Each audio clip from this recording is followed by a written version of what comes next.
Enjoy your meeting. Right now, we will be having a Q&A session when Mark has concluded with his content. What you can do is in the bottom left-hand corner of your screen, you'll see a chat feature. You can enter your questions there as Mark is sharing the content. And along the way, you can also hover over your square, and there's a raised hand icon, and you can select that as well. And when we're doing the Q&A at the end of Mark's content, I can read out the chat questions, and I can also call upon the people who've raised their arms. So who are we? So we are businessadvising.org, and what we are is a national nonprofit organization that is a nonprofit small business accelerator. And what that means is we match small business owners with expert volunteer business advisors, just like Mark, who will work on your small business's pain points. And whatever areas that you feel as a business owner you need additional support, we have a wide network of advisors who can work with you for free on these issues. And for California-based businesses, we also have a loan program that you may be eligible for. So a little bit about today. So Mark Chmiel, who you can see on your screen, is an advisor through businessadvising.org. Mark is a senior marketing executive with extensive experience in driving strategic growth for retail, restaurants, and consumer packaged goods. This includes American Home Foods, Baja Fresh, Burger King, Denny's, Dr. Pepper, Got Milk, KFC. You can see he's got a wide depth of marketing experience. He's currently a lecturing professor at Mercy College in New York, and is, let me just play with my settings here. Sorry about that. He's currently a lecturing professor at Mercy College in New York, teaching microeconomics and strategic marketing. Mark advises small businesses all over the nation, and we are very grateful that he has been so gracious with his time to volunteer with us and to help lead this webinar. So Mark, with that introduction, I'm going to pull up your presentation and turn the webinar over to you. Great.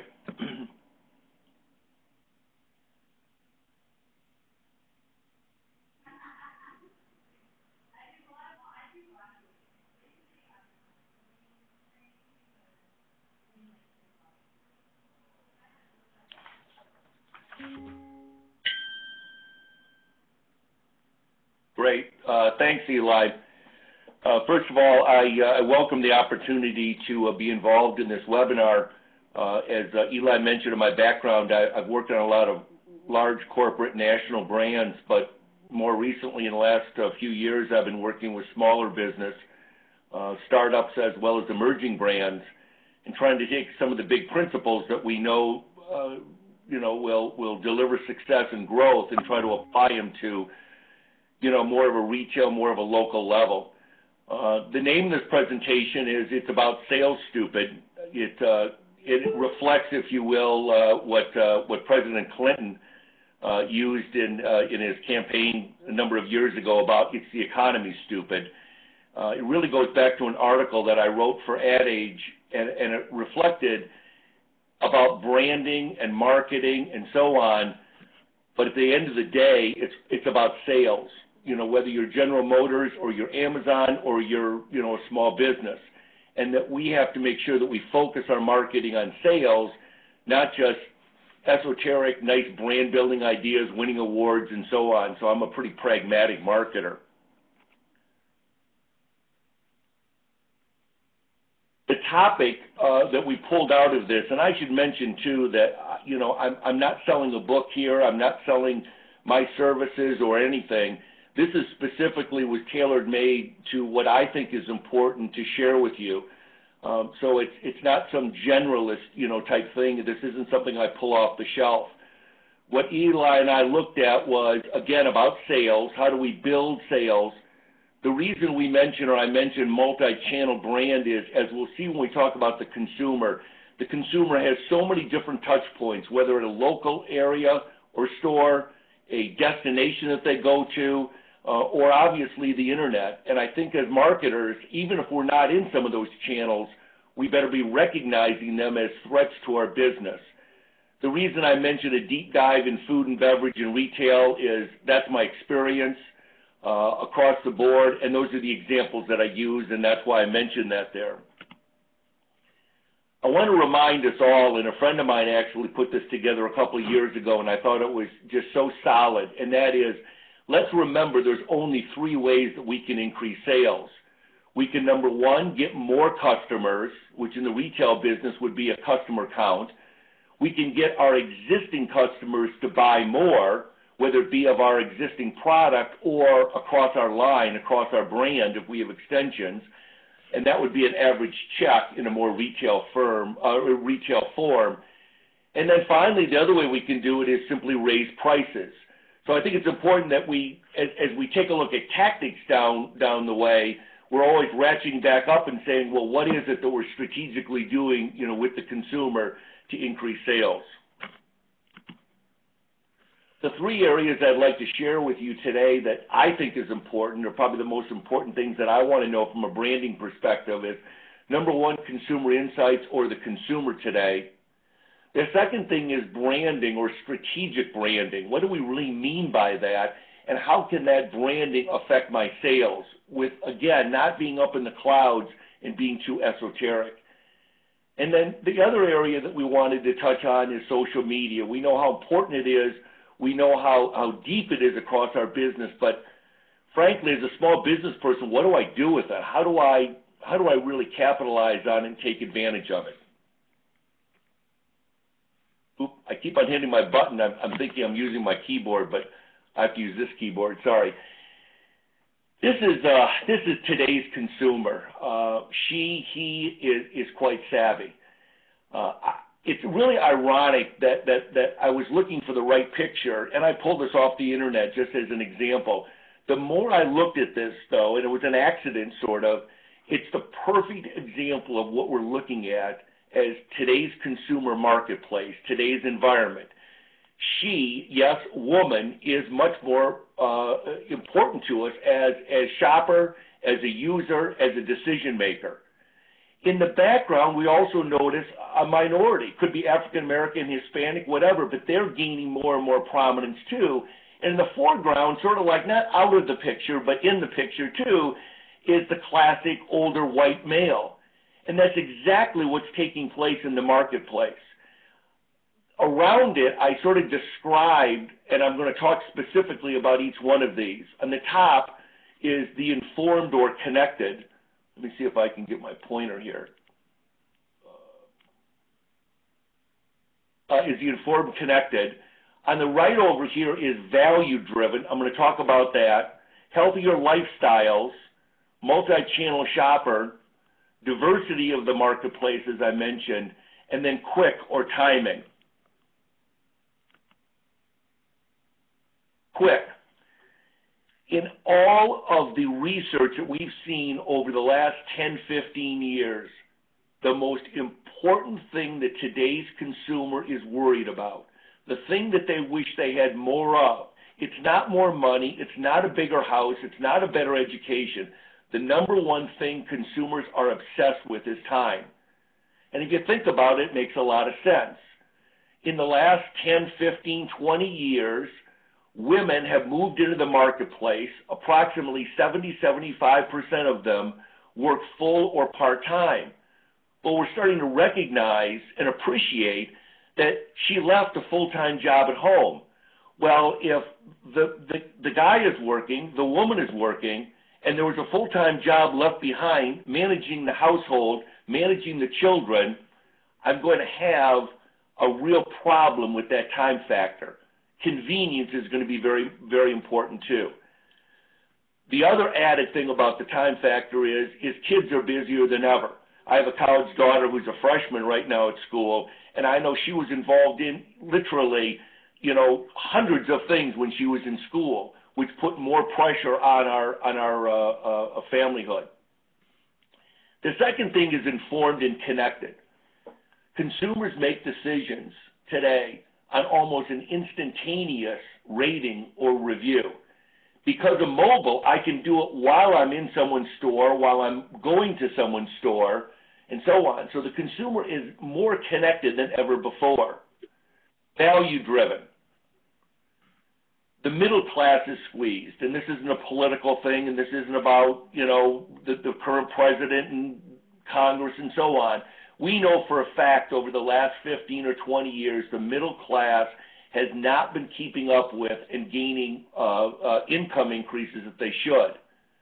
Interestingly, because of the price of oil and gasoline being down, they've got a little bit more disposable income right now. But the other side of that value proposition is they have the power of the internet and omni-channels points of distribution. And we, as sellers of services or products, have to recognize that they have the power in their hands now, because if they don't like necessarily our product or service that we're offering, and surely if they don't like the price that we're offering, they have alternatives. And the alternative is right in their hand with their smartphone.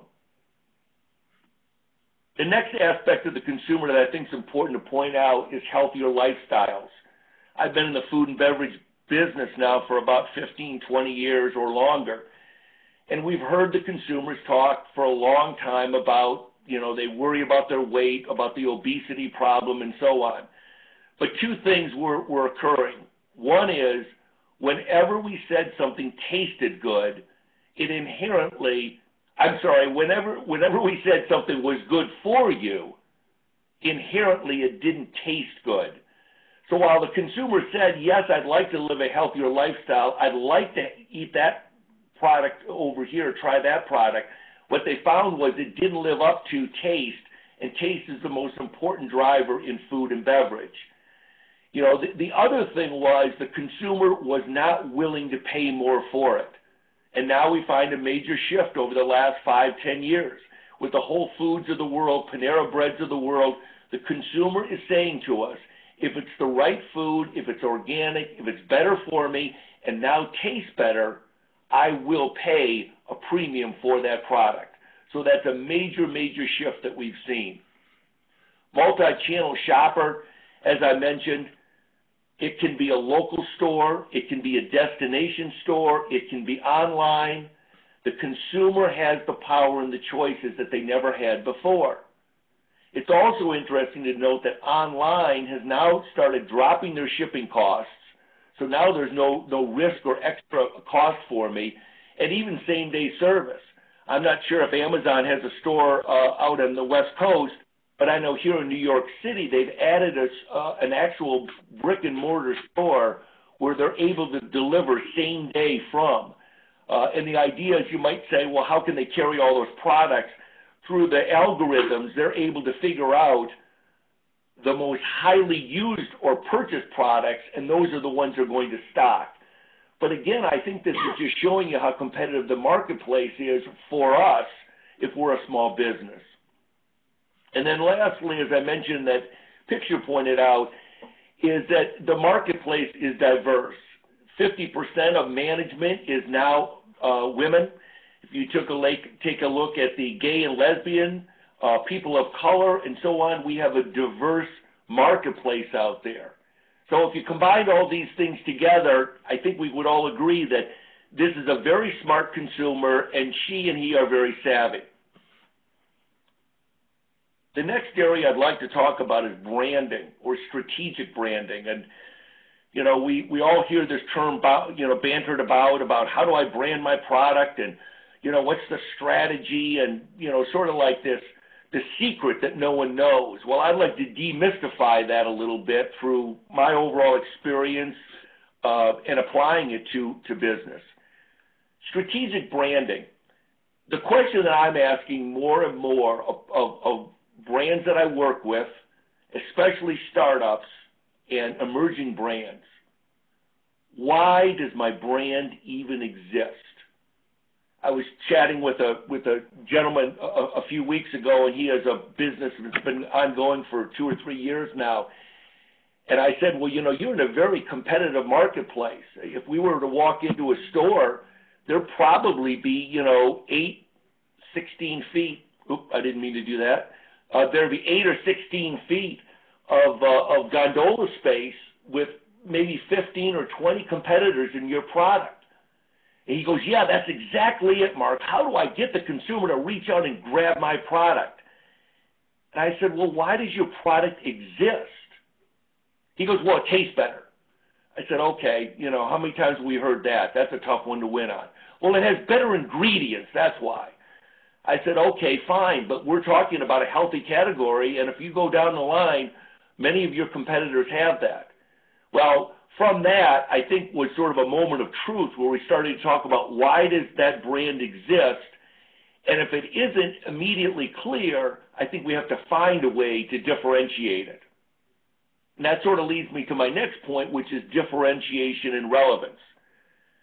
Again, you hear a lot of people talk about, I've got to make my brand or my service, my restaurant, my store different. Differentiation, I'm going to be different. I'm going to be different. Absolutely true. However, when I worked at Y&R, which is a big New York ad agency, they spent at one time over $1 million on research. It was a global research study. It was trying to understand how consumers interact with brands. I think it was in, I'm going to say about 25 countries, and it covered literally 8,000 or 9,000 brands.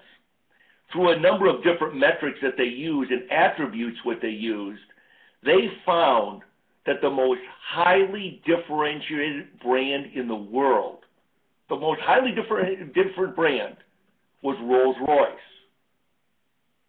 But think about it for a minute.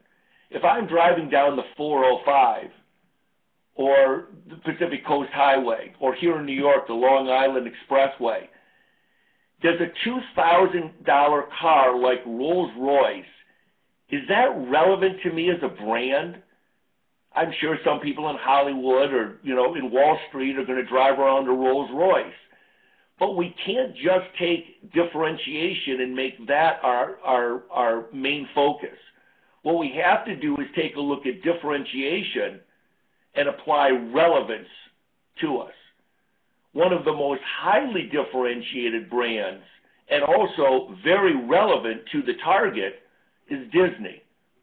Any of us who have children know there's only one Disney theme park, or there's only one Disney movie, Cinderella and so on. And it's highly, highly relevant if you have children. And that's the key that we have to look at as our brands too. So in terms of strategic development, how do I get there? Well, I think the first question we have to ask ourselves is it different? What is its point of differentiation? To whom? Who is the target that we're most likely to attract? Again, I think we see that 80-20 rule. If you don't know what that is, it's simply that usually 80% of my sales, or a large portion, 75-80%, come from 20%, come from the heavy user. So how is it different to that heavy user? And then we have to ask ourselves, is this really relevant to them? Am I a Rolls-Royce or am I a Disney? I put together a couple examples then of how do you take relevant differentiation and really turn it into a strategy. I learned many years ago from a woman who very, very smart, and she always said to me, Mark, what is your brand promise?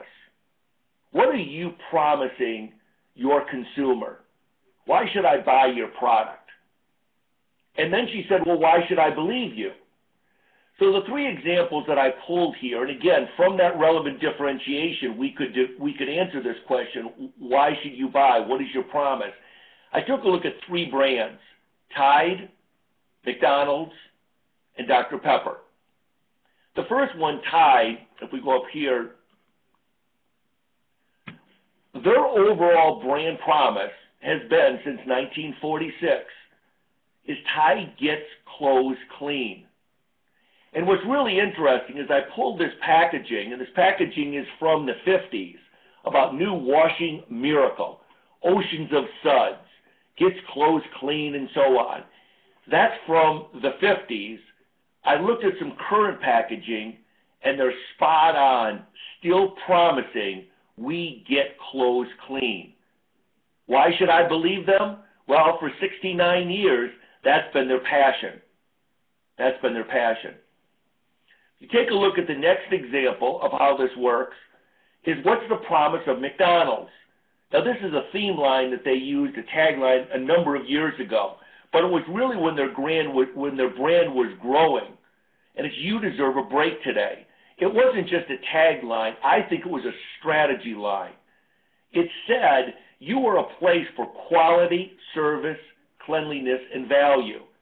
And what's really fascinating about this, and I know McDonald's very well because I worked on Burger King and a number of other restaurants, through this, "You deserve a break today," through that positioning, they literally established the restaurant on the fast food area, because we call that QSC&V. We call it quality, service, cleanliness, and value.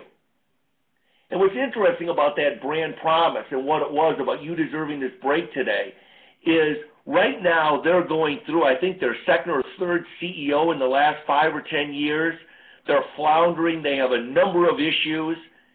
If they simply got back to the fundamentals of the brand promise of quality, service, cleanliness, and value, I believe that they would start turning that big battleship around. The final example that I pulled was Be a Pepper, and I worked on Dr. Pepper for about 10 years, so I know it very, very well. Be a Pepper was a line that was done by the agency that I worked for, Young and Rubicam, but it was back in like 1969. What I found fascinating about that promise is if you take a look at the picture I have here, the picture is actually from the last 6 months or the last year. And he says, "I'm one of a kind" on his T-shirt, and the other people behind him are saying that type thing.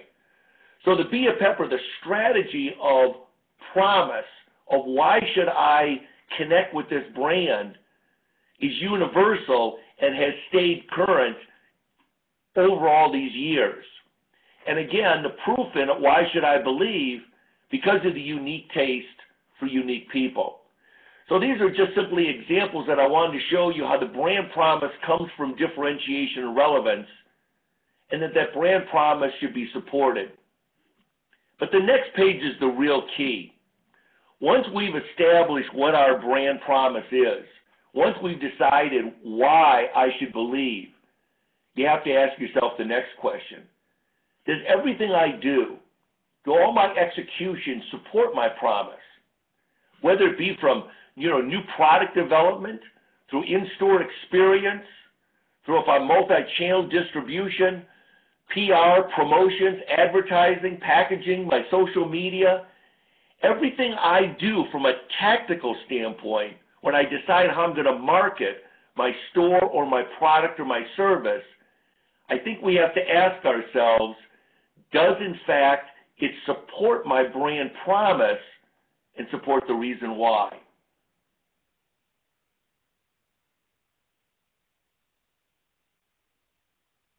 The last area that I thought was important that we cover is social media. And the best reason I can tell you why I included this is this page right here. I saw this a few months ago, and it absolutely blew me away. These are all of the categories and all of the logos within the categories that are in the digital space. And if you go up here and you take a look at mobile marketing, those are all the brands, all the possibilities I could look at. If I take a look at social media marketing here, these are all the brands and all the possibilities I could, as an owner of a business, engage with. If I take a look at what they call content marketing, interactive content, yada, yada, yada. And what this page said to me was, we, especially as a small business, let alone if we were a big corporate brand, have to get a handle on social and have to get a handle on digital. And I'll explain at least how I would approach it from a small business perspective. And that is a couple of factoids first, and then I'll sort of give you a solution, what I've recommended to some of the clients that I work with. Number one is, yes, Facebook is big. It's over 1 billion users. but that's globally. I actually developed a company that we were trying to do local store marketing, and we were trying to use Facebook, and we were trying to use Google. And we were looking at something called a geofencing. In other words, take your 3 to 5 mile trading area around your store, around your business, and then we felt that we could inundate the consumer with a mobile ad or their computer at the office or at home, and then we could saturate this area.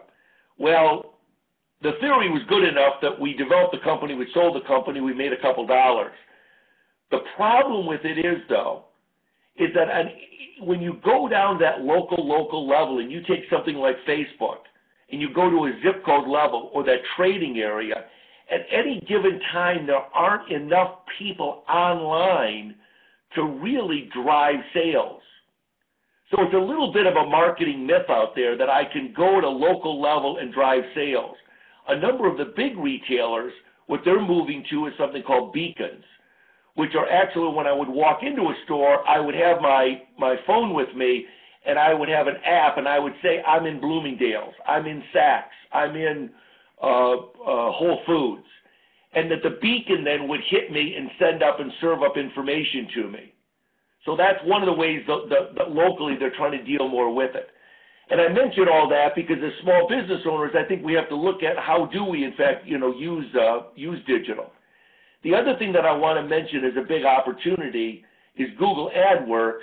And yes, when people search for a specific type of service or specific brand, you can, buy some of that search and so on.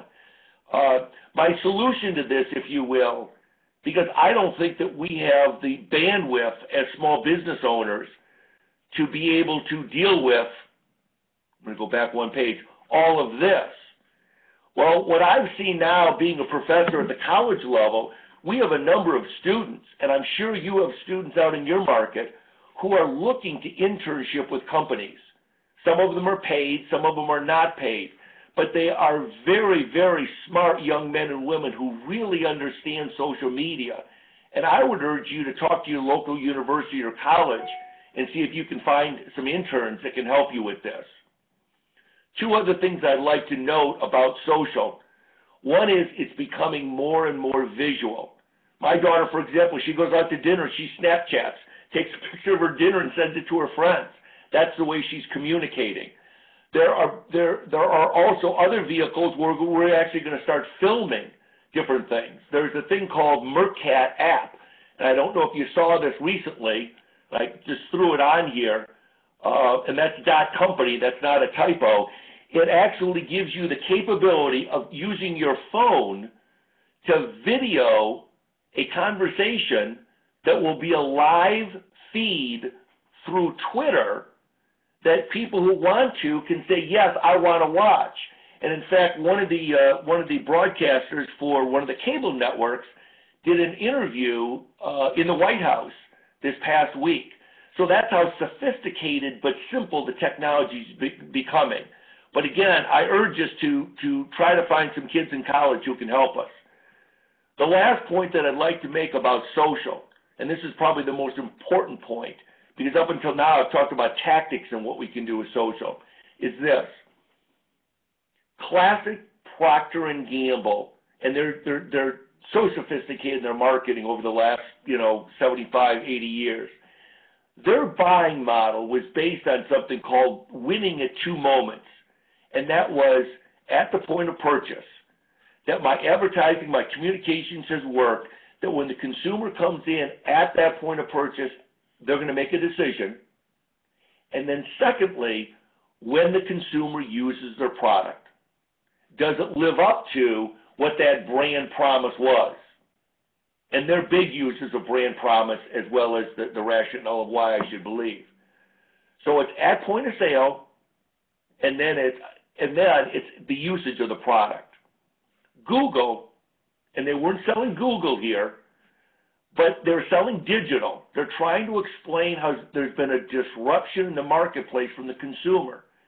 And they've called this thing a zero moment of truth. And what they're suggesting to us is that before the first and second stage, before I purchase, before I use the product, The consumer is now going online, and they're increasingly deciding on and switching their opinions of brands and products before they're even exposed to what that brand is trying to sell them. Another way to put it is control or power is in the hands of the consumer. And I think we have to recognize that. I use a great example. We decided we were going to buy a new television this past holiday season. Before I even went to a store, before I did anything, I went online to my personal computer and I started looking at reviews, finding out maybe the best brands, the best size, and so on. But even when I went to store level and I went to Best Buy, I had my smartphone with me. And yeah, I can check prices and all that, but more than that, I could compare the brands, I could compare the warranties, I could see what the salesperson who was giving me information, if it was true or they were snowballing me. So again, as marketers, because that's what we are as owners of businesses, we have to recognize that power is with the consumer, and we have to deal with that. And how do we deal with it? We have to make sure that we're checking if people are sending things to our Facebook page. We have to make sure we're dealing with tweets about our brand. We have to make sure that our experience and our brand, sort of jives with this consumer who has all of this power in their hands now. So that was the last area. I tried to summarize this on one page because I always find presentations are really nice, and then I walk away and said, well, that was interesting to hear all that information, but what am I supposed to do with it? How does it affect me? How do I move forward with it? And I put together a simple question page for us. Again, it's about sales, stupid. We're in this business to sell and make money. There's no two ways about it. First question, today's consumer, she, he are very savvy. Am I giving her enough credit and respect for being so savvy? Am I treating her with the respect she deserves? Secondly, what is my real brand promise to her? What am I saying to her? If I was one-on-one with an individual, what am I promising you with my product or my service? Does it differentiate me, or am I one of many in the supermarket or down the road in terms of restaurants and so on? Does she or he care? Is it relevant to them? Relevant differentiation. And that's going to lead to that brand promise.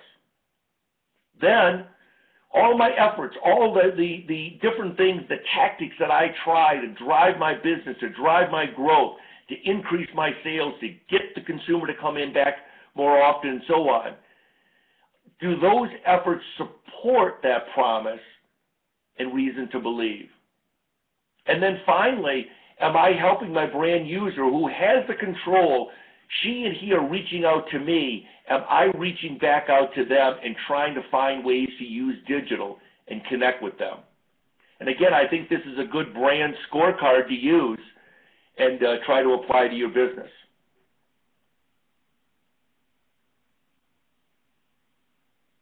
That's the ending of my presentation. I hope I didn't bore you. Yeah, no, that was excellent, Mark. Thank you very, very much. I'm going to open it up to Q&A now. If you have any questions for Mark, all you have to do is in the bottom left-hand corner of your screen, you'll see a chat box. Just enter a question in there, or if you hover over your square, you can raise your hand and I can give you a call out. Mark, your webcam turned off. You might want to pop that back on. So we have a question here for you, Mark. What if the product offered is already in the market in every shape and form, and there isn't much room to differentiate or highlight the relevancy to the target? For example, I'm in women accessory sales via website mostly to wholesalers and some retail. I can read that again if I read that too fast. No, I think I got the gist of it. I think all too often what we look for is a differentiation in the product. And if I do a little history lesson here, and I happen to be a big historian in marketing, back in the 60s and 70s, marketing was driven by product differentiation. And it was Crest had an extra ingredient. DuPont, had a certain type of thing that were put on frying pans so that they would be, Teflon, and be non-sticky. The way that I think we have to differentiate ourselves now is looking at the overall brand experience. And if I take a look at an example that would maybe apply to fashion accessories online is look at Zappos. Every shoe that they sell is a brand. It's Topsider or it's Ferragamo. I don't know if they handle Ferragamo. I know they handle Topsider. But the point is he came along, and he's a fascinating young man, very, very smart, and he said, I'm going to make the experience so much different online than any other shoe company. And he started it, and I know my wife, for example, goes, I love Zappos because they don't charge me for returns. Well, they started that 5-6 years ago. So they differentiated that experience.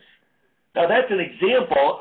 I would look at other ways, and I'm going to just throw this out there, not as the silver bullet, because there are no silver bullets, but, is there a way that you could sell fashion accessories online that maybe somehow complemented the consumer so that they could try it on? In other words, have you ever seen the glass people, like reading glasses, where you can go online, put your picture in, upload it, and then put their glasses on. You can say, I look pretty cool in those. I don't know. Is there a way to do that with fashion accessories? Is there a way to maybe leverage digital and maybe make it more open in terms of suggestions where you're not selling accessories, but other consumers would be giving fashion tips on accessories that go with this dress, that go with this, that go with this, so that you'd almost create a chat room or a chat session so consumers would be doing all the work, but that you are facilitating that. Does that make sense just from a branding? At least that's what comes to mind. I think that's an excellent point of if you can't differentiate on the product, differentiate on the experience. And I think that Zappos example is a great example. I see someone writing another question. Here we go. My business, it's consumer packaged goods, it looks like, is attracting different customers than I intended to target. How do I know if I should roll with what the market's telling me or reposition the brand? That's an interesting question. I'd love to understand more about why you're attracting people that you didn't necessarily think were in your market, number one. I'd want to understand that a little bit more. And obviously, if you're close enough to the marketplace, you could maybe talk to a few consumers who are in that aberration group and just sort of see why. The other thing that I would have a tendency to want to take a look at is your business plan. Say, okay, my current target was over here, and I was going to attract X amount, frequency at this rate, and that was going to drive profitability, sales profitability, and so on. If I take a look at this alternate target, is that a big enough for my sales and profit goals? And then the third thing I'd ask myself is there a way that I can live in both worlds? Is there a reason why I can't market to both in their own way, or are they somehow mutually exclusive? The far right and the far left. Maybe I just can't. I'm using a political term, but I can't. But is there a way to do both and therefore increase your overall sales and profitability? Yeah, and I think we see this sometimes in restaurants too. The restaurateur will have an idea of the average check size that they're expecting, and with various specials and deals, they might be able to move the needle on that. Can you go into that maybe perhaps a little bit? Eli, I'm not sure if I understood your question. I'm sorry. Oh, well, sometimes we hear about this from restaurateurs who they're saying we were expecting a certain per person average sales at the table or at the counter. And we're getting, people are enjoying it, but they're ordering less than we were expecting them to. How do we increase order volume? Gotcha. Two things come to mind there. One is something called the perfect check, and a number of people in the restaurant business will know this, but the perfect check is, I'm going to sell a drink, I'm going to sell an appetizer, I'm going to sell an entree, I'm going to sell dessert. And that was a perfect check. The problem with it is two things. One is we talked about healthier lifestyles, and that is people are watching how much they eat, how much they intake from the weight perspective. The second one is more than 50% of the population is now 40 and older. When I get older, two things happen. I gain more weight because my metabolism changed. But secondly, a fact of life is my stomach shrank. I simply can't eat as much as I used to be able to eat. I can't tell you how often my wife and I go out now and we share, and we feel like we're a bunch of fuddy-duddies, and that's not what it is. We can't finish the meal. Or I'll order something already knowing, oh, this is great. Tomorrow, Saturday, I'm going to be home. I'll eat the second half of the meal tomorrow. It's not because I'm cheap. It's simply because, so as marketers in a restaurant, I think we have to sort of understand how is that going to work. And we've seen promotions even building on that. I think it was one of the pasta companies a while ago came along and said, come in and buy an entree and get free pasta to go, to take home. So they were, so I think you have to, again, understand the mindset of what that consumer is going through and how we can work with them as opposed to trying to jam them of, a big meal at a big price. And that's why you don't see people buying it, I think. Right. Excellent. We have another question that just came in. We have a very unique product. There are no other, they make flaxseed spreads, no other flaxseed spreads on the market. How do I increase the sales and volume of my sales and presence in the market? And because we're unique, the distributors who take the products, if sales are low, they just remove us from their system. So it's difficult for a unique small business. What do I do?